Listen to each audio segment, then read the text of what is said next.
Did you know that I have a course called Women Who Lead that will change everything about how you interact with humans? You'll learn how to make things safe, logical, fun, and memorable so that people will listen to you and love you a little bit more than they already do. All you have to do is go to www.aimwithus.com and click on courses, and it will take you to everything you need to know. I hope to see you there.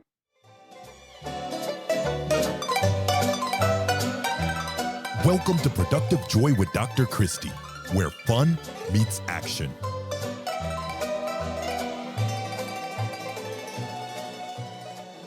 Hi, friends. Welcome to Productive Joy. I am so excited for today's episode because you are going to get to see some real, raw, authentic conversation happen between friends.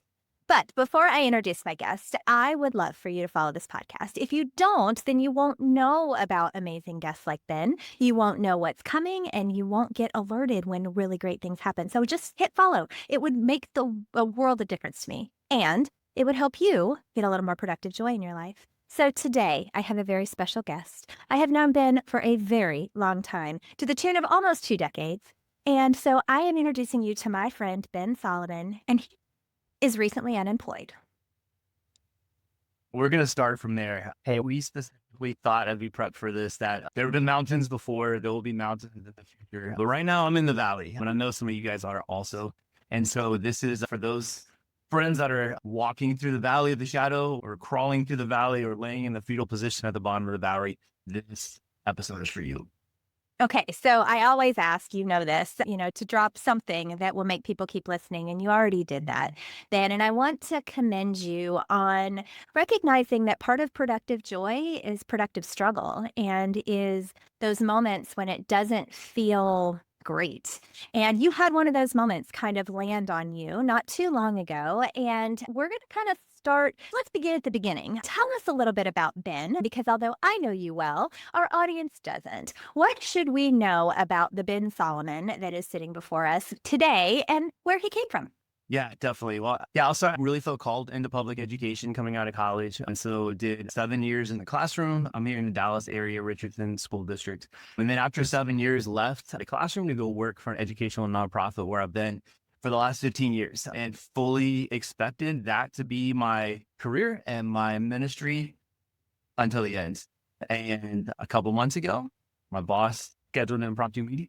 I showed up for the meeting, and the HR director was there, and they said, hey, due to restructuring and right sizing, your team is being let go, and as of a couple weeks from now, you'll no longer have a position with our organization. So that's what got me to this moment in this season of life. Well, and knowing you, it was more of a calling than a career for you, in that you want to help humans. That is by nature who you are. You want to take care of people. You want to leave them better than you found them. So this was one of those moments of, holy crap, what? Right? Yeah. I mean, I told them in the rawness of that, I'd do this for free. Can I do this for free? And they're like, we're sorry. And so, yeah, that idea of like, this was my ministry for a long time, and much of my identity wrapped up in that also. So to have that chair kicked out from underneath you, it's tough. Yeah. And it wasn't personal, and it wasn't, all the things that you hear, right? But it felt personal, and it felt hard, and it felt, I'm sure, a lot of things. And so I think your reason for wanting to be a part of Productive Joy was to let people know that there can be productivity in the struggle. There can be joy, but sometimes, what did you call it? Productive sadness? Sometimes there's a little bit of that too. So why don't you tell us about your journey through to where you are today, this day? Again, I want to be clear on the audience here. If you have been recently unemployed, you're the target audience here. And I hope you feel loved and seen and validated through this time. There's a lot of other similar seasons in life. And so, if you lost a loved one, if you lost a marriage recently, like there's so many things in life that'll just kick you in the gut. And then if that's not you, if you know somebody that's going through this, I hope this gives you some insight into how best you can love your friend. Because there's some things that people have done really well, and there's some things that have not been as good. And so, yeah, my journey, so that conversation a couple months ago, so tough, right? The single word to capture those first couple weeks is disorienting. the world just kind of goes dark. Stuff like having to tell your wife that, and we need to talk. Telling your kids that, having them say things like, do we have to move? It's just and even silly stuff like your last official day and the day that you box up all your logo stuff and donate it real quick. Or, well, I won't tell you exactly what I did with all my stuff, but it is no longer in my house. So we'll say that. And just all of those things, they're just so a more is what a boat connect itself to the pier. And then when you're unmoored and you're drifting out to sea, like is disorienting, unmooring season that some of us are going through right now. Yeah. And it's hard, right? So, Ben, I mentioned at the beginning that you and I have been friends truly, like, I think it's like 18 years. I don't know. It's a long time that we have been in the same space. And I've seen you through all kinds of different valleys, mountains, and all the things. But when this happened and we had an opportunity to talk, one of the first things that I saw in you was but this is what I'm good at. And it doesn't translate anywhere else. And it has to be in this space. So, how did you get past that to recognizing that actually your talents are far reaching and go well beyond what you had been doing? Yeah, I think transferable is one of the words that, I think you use to kind of name that within me. Yeah. I think for so many of us, a lot of our identity is tied into our job title. And we don't recognize it and you don't intend for it. But, when you meet somebody the first time, it's, hey, what's your name and what do you do? Like, what do you do there? Like, man, that's how to introduce myself for fucking 20 years. And to have that taken away is like, that's such a big piece of me that, my identity is changing. I'm not that person anymore. Like, who am I now? And so, honestly, I'll put a plug in for Productive Joy. One of your podcasts early on, somebody said something that was so just resonant for me. And again, one of those flowers that bloomed in the valley here of, a boss or a company can take your job. They can't take your ministry and they can't take your purpose. And your ministry and your purpose weren't that job. Like that job was a vehicle to help you towards that, but it wasn't the end. And it does your purpose. The reason that you're still waking up each morning doesn't go away when that job goes away. And I'm still wrapping my mind around that, to be honest with you. And that's why I wanted to talk from the bottom of the valley to my other friends that are in the valley here, because I get that, like, that's easy to say and that's crazy hard to do. And so I'm still walking down that path and unpacking and figuring out what that means. Well, and I'm really proud of you for that because I think that many of us, and this is anybody listening right now, if you're listening right now and you love what you do, chances are it has become a big part of your identity. And that isn't wrong. It's only wrong when it becomes your identity. It can be a part of who you are, but it can't become everything that you stand for and believe in and think that you're worthy of. And I think the biggest conversation you and I then had at that beginning was helping you find that worth again and helping you go, wait, like this is who I am. So let's talk about who you are for just a second. You by trade are an industrial engineer, right? Correct. So what the heck does that mean? How has it played out over the last 20 years or so? Yeah. Engineering, any of the modifiers, engineering is problem solving, right? And it's people that say, I like really hard stuff and I want to fix it. And industrial engineering is specific to kind of the business space, and systems and efficiency and optimization. So that's my undergrad degree from Texas A&M University, one of the top 15 engineering schools in the country. And again, like I mentioned this earlier, but I graduated in that and immediately felt called into public education. I've done some youth ministry and different ministry activities in the past. I never felt called into vocational ministry, but also felt called to be a minister every day. And so got to do that in the classroom for a long time in really hard places with some really hard kids that had so much potential and needed somebody to come in and just love them. Like I didn't know what I was doing. I had so little educational training and I was baking it, but I knew how to believe in kids. I knew how to love on kids. And then when problems happen, like, hey, I don't actually know how to teach science, but I know how to solve problems because I'm an engineer and I've solved a lot of really hard things. And so let's get to work, figure it out. And so that transcended into getting the switch and do that full time and just be a utility player, be the multi-tool to say, hey, this is stuff that doesn't really fit in anybody's job description. Ben, could you figure this out for us? And so, again, so like when I look back on these last 22 years, this is the combination of joy and productive joy and also sadness, because there were so many sweet moments that I thought, I'd still be having right now. And so I think that there's this, you know, productive joy and productive sadness that we can have at the same time. Can I tell you where I learned that for the most part? Yeah. It wasn't in a doctor plan and it wasn't in an amazing sermon. I learned this idea of the value of sadness from Pixar. Inside Out has changed my life. The girl's name is Riley, who's also my daughter. They're the same age. Inside Out 2 was all the stuff she was going on in high school. But Inside Out 1, you got Joy and she's amazing. And she's on all the posters and all the stuff. But the hero of Inside Out is sadness. And the one that just sits by her and puts her arm around her and says, I miss Minnesota too. I never, I feel like I've pushed myself to not be sad and to, these valleys you get through them as fast as you can and just hustle to the next mountain. But there's productive sadness too, and I would encourage anybody that's in that stage for whatever reason right now to not miss this opportunity. I've heard somebody say, don't waste a crisis. And so in these crises of our identity and existence and things like that, what can you learn down here? What do you have time and space to do that when you were working 40 hours, like the rat race of life just didn't give you time to stop and reflect and look around? Don't waste this opportunity. Beat that. And what can you learn and glean? Learn about life, learn about the world, learn about yourself in these moments.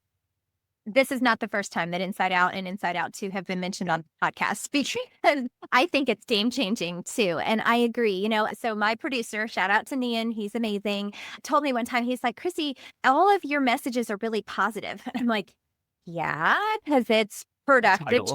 The title, right? Makes sense. And yet, I think you're right. There is power in the sadness. And I want to clarify that I don't believe in toxic positivity either. My circumstances in my life dictated that I either find the good or crumble. And so I had to hold on to some semblance of normalcy, some semblance of something. And yet, I'm also an Enneagram 7, and an Enneagram 7 doesn't live in her feelings very well. I can live in your feelings all day long. I can take care of you in your feelings, but don't ask me to have any of them because that's just too much. And so I think that combination of things has me lean towards productive joy. And I think that you have to be productive wherever you are. And I think that's what you're saying, Ben, is that even if you're sad at this moment right now because life threw you a curveball you were not expecting, then it's okay as long as you are finding some sort of productivity in it, right? Not productivity like doing something, but finding the value in the valley so that you can enjoy the mountain when you get back to the mountain, right? And I think that's what I've seen out of you. So I cannot have you on here and not say that. You and I, again, have had a lot of conversations over the years, and one of them made it into my book. And that one is that we have a choice. You can be a winner, a wiener, or a whiner. And you were going through something at that point too, and talking about how your team recognized which one you needed to be in each space. You need all three sometimes. But how do you see that translating into the space that you're in right now? I believe technically I gave you a fourth option. You did. But I don't think the wino option made the book. So it did not. Yeah. Actually, I think I did talk about it, but it didn't make the picture. It just made the text. Yes. Okay. Fantastic. I think you're right. I love wordplay, by the way. And so that's where that comes from, of sitting and watching my team being like, you guys are dysfunctional. I'm going to go and categorize you by one of these 3 or 4 things. So, and again, there's a rawness to the valley, right? Of like I mentioned, the fetal position. Like some of us are probably there physically, or at least there like emotionally, of like, I don't know what this looks like. And like even the idea of productivity that you talked about earlier, I was productive externally, right? Like I produced things. Like that's what I did. For the last 15 years, I've been a creator, and I don't have that opportunity anymore. And so how can I still be productive in this season? And it feels more like internal. And so like I could be a whiner about that. I could be the wiener that just complains about life and, plays the victim. For me, being a winner and the productive sadness, the productive joy in the valley here is, hey, this is an opportunity for me to work on myself a little bit, get to know myself a little bit. The way that I've said that before is like, when we're in a rut or when we're in our comfort zone, it's really safe and easy. And the further you get towards the edge and then be on the edge of the comfort zone is when you get to know yourself really well. when you have to leverage and utilize your faith really well, we've talked about this. My church has been reading through the Bible this year, and I've been kind of running concurrent with the Israelites as they moved into the deserts and left captivity. And the promised land was there, but today I just give my manna, and God's like, today, I got you today. Don't save up for even tomorrow. Nonetheless, what's, years down the road, trust me today. And that lesson has been so resonant in this season that I don't think it can be when you're just in the daily routine of, hey, life's good. I'm good. Everything's good. So yeah, I think those are some of the ways to have productive sadness. Yeah, I like it. Well, and you've kind of already given your definition of both productive joy and productive sadness, which is my favorite question to ask. But would you add anything to that definition? Well, the only thing that I would say is, I think I love the book Flow, and I love the idea. I'm very time aware. We've talked about this before. We do it on time, by the way. You're not supposed to be paying attention. I'm not in paying attention at all. So proud of you. I know, but I am typically the timekeeper when I get to choose roles on a team. And so to me, joy is often those times when, like now, when time just kind of ceases to matter and you're just in the moment. And so whether that be playing a board game or having an amazing conversation or watching sports or whatever, like that to me is joy, when like time goes away and you just start to flow and you just start to, have your mind and your heart and your soul like planted where your feet are, being in the moment. So you're a couple months into this new space and you've figured out some things, right? What advice would you have for somebody who is just starting in the valley? Meaning, I just lost my job, or I'm just now, my husband just came and said that he wanted a divorce, or I just lost a child, or I just lost a parent. What would you say to them in their deepest valley? First off, it sucks. Like that sucks. I hate that for me, and I hate that for you. We are in a broken and fallen world, and I hate that you're having to go through that. Hard stop. Don't be afraid to sit in that and feel it and go through, go through the stages of grief of like, man, there's a lot of feels. There's a lot of feels, right? And not trying to rush through them and get to the other side. And oh my gosh, I got to start applying for jobs. And oh my God, like there's insurance plays real, and like income is real and bills are real. But again, don't miss the opportunity to just sit and be and see what you can learn from this time. And then, same thing with the people, if that's not you, but it is your friend and it is your brother, or it is your, your coworker that just got let go, like be that for them also, of just, I think the most godly comfort that you can give people a lot of times is just saying that sucks. I hate that you're having to do that. I'm not going to fix it for you. I'm going to be here for you. But man, just feeling some empathy and some compassion is really good. And then, as the path continues and all of a sudden it goes from blackness to like your eyes adjust and you start being able to have a vision for the recognize, like, what is my skill set? What is my purpose? Like, what's my value add to this world, and how can it be? And what are the blessings in my life right now? It's so easy to get caught up in just a deficit mindset. And so like, do you have health? Do you have a family? Do you have a car? Do you have hair? Lots of folks don't have hair. And so what a blessing just to have, for those of us that have hair. That's not everybody, but like, what are the blessings in your world? And how can you wake up each day being thankful for those and building off of that? Well, and I've watched you do that, Ben, and that is both encouraging and humbling that even in the valley, you went, you know what? I'm okay, right? And that is a difficult place to get to. It's not where you start. And yet, what I've seen most in you in the last few months is that resilience, and that today is not a good day, but tomorrow will be better, right? And owning it. And I think that's maybe the lesson for all of our listeners today, is that you have to own the stage you're in. And you have to recognize that there is still good, and you can find the good if you're looking for it. You can absolutely find the bad if that's all you're looking for too. And so it's more about adjusting your focus. You mentioned you're in the valley and it's really dark, and then all of a sudden your eyes start to adjust. What are you focusing on? Are you focusing on the dark? Or are you focusing on the flower? Are you focusing on that little pinpoint of light? And whichever one you focus on is what you're going to see. And that's what I'm most proud of for you, is recognizing that, yeah, this is dark. But look over there, right? Wait, right over there. There is this little glimmer, and I'm really excited about that glimmer, right? Yeah. I mean, it's hope, right? Like just a little pinprick of light, a little one conversation, one blessing is hope of like, it sucks right now, but it's not going to be like this forever. Seasons, it's a beautiful day here in Dallas today. August is coming, I know it's coming. And in the midst of August, I know fall is coming. There's a day coming in the end of September where a cold breeze is going to come through and the 100 days of 100 degrees plus are gone. And like, that's life, right? Like, it's just, life is not up and to the right. And even people that pretend like it is, or it looks like it is, like, get to know them a little bit more, scratch the surface. It's not up and to the right for anybody. And so much of life is just about, it's the only reason mountains exist is because there's valleys, and the valleys lead to a mountain. And just figuring out how to weather the storms, how to be in them, but not be overcome by them, and continuing to put one foot in front of the other.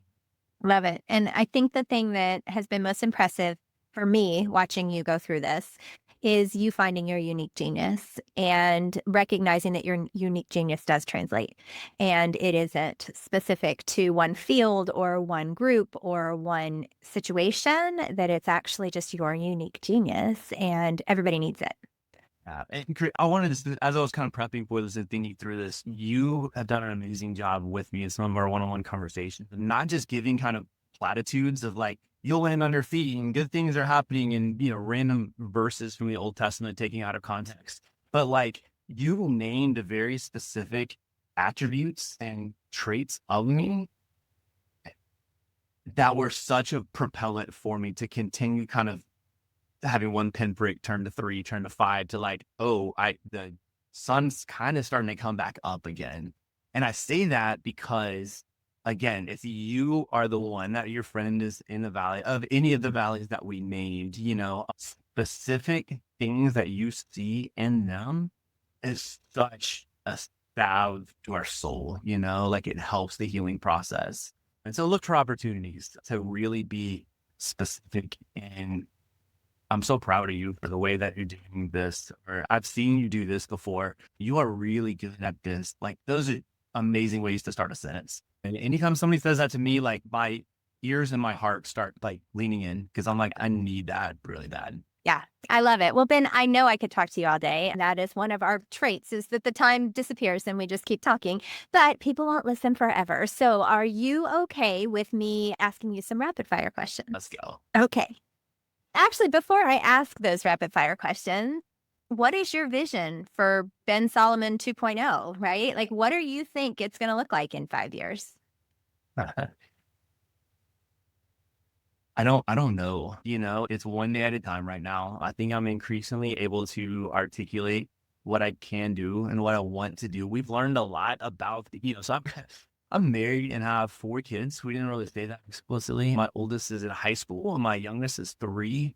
And so my wife and I have had a lot of conversations about what we want our work-life balance to look like. And maybe we don't, take the lavish vacation and have the lake houses and things like that. But that allows us to not have to be gone a lot. And again, I'm not trying to throw shade at anybody. That's the choices that you made. But, I think that we're figuring out how to prioritize what we want to prioritize, use our giftedness, make ends meet. I'm not trying to retire early or make millions. I just kind of want to be able to pay the bills. And again, I want, to live a life on mission, to live a life that matters.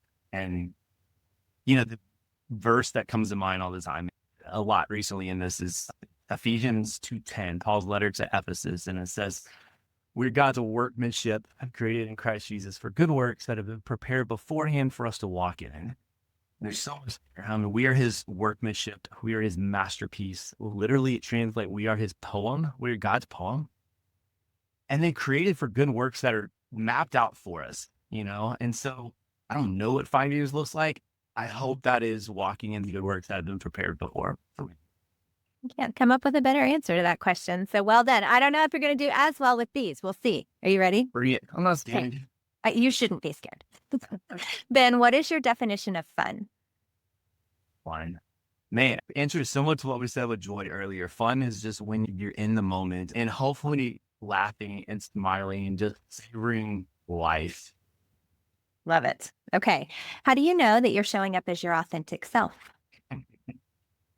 I think when you can, the tone for this whole conversation, we tried to set as authenticity. And when I'm not trying to self-aggrandize or pretend that I'm somebody that I'm not, or even just tweaking things a little bit to make me look better. Like, hey, here's who I am. Here's the good, the bad, the ugly. Let me let my guard down, and maybe you'll do the same with me also. And let's just have a real conversation about real things. Love it. How do you channel your best self on your worst days? This is such a hard question. Yeah, I think I've gotten, I struggle with pride. I also struggle, you and I've talked a lot about shame and toxic shame, because when you have an inflated view of yourself and then do something that's not your best self, it just causes dissonance, and so I've learned a lot about how to manage my own, to live outside of an inflated view and a depressed view and just in that middle band of humanity. And so just trying to have grace for myself. I'm really good at having grace for others. I'm really bad at having for myself, but I'm learning, I'm a work in progress. God's not done with me yet. I'm just trying to say, man, I screwed up and I'm sorry. I was unnecessarily sharp with my daughter this morning. And saying, hey, I failed you as a dad today, but I'm going to try to do better tomorrow. So will you forgive me?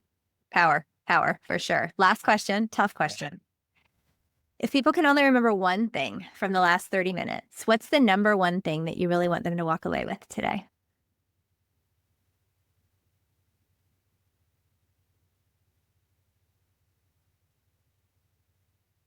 That life is hard and there's valleys, but there's productive joy to be had in the valley. It's not just waiting to get out of the valley, right? Whether it be, kids are struggling, my marriage is struggling, I'm not married yet and I want to be married. Like, we live so much in the future. If only I could X, right? Be where your feet are and find the productive joy right here, whether you're on the mountain or going down it or going up it or just right here in the bottom of the valley. Find the joy, because again, you woke up this morning. There's a reason you woke up. There's a reason you're here. Find it and live it out in whatever little circle of. I love that. I love that. Well, thank you, Ben. Thank you for being vulnerable, for being real, for being authentic. I think you nailed it. And we all needed to hear this. And it doesn't mean that we're all going through the same things, but every one of us has a valley often. And I think that sometimes we run so hard to get out of the valley that we don't appreciate the lessons that can be learned in the valley. And so I appreciate you teaching us some of those lessons. My takeaway today, friends who are listening, is be where your feet are. Be in that moment instead of thinking about the next moment. Live in the moment that you're in. So whatever nugget of wisdom that you all are going to take with you today, I hope that you will apply it immediately, because it is our goal, indeed, to always figure out a way to turn fun into action.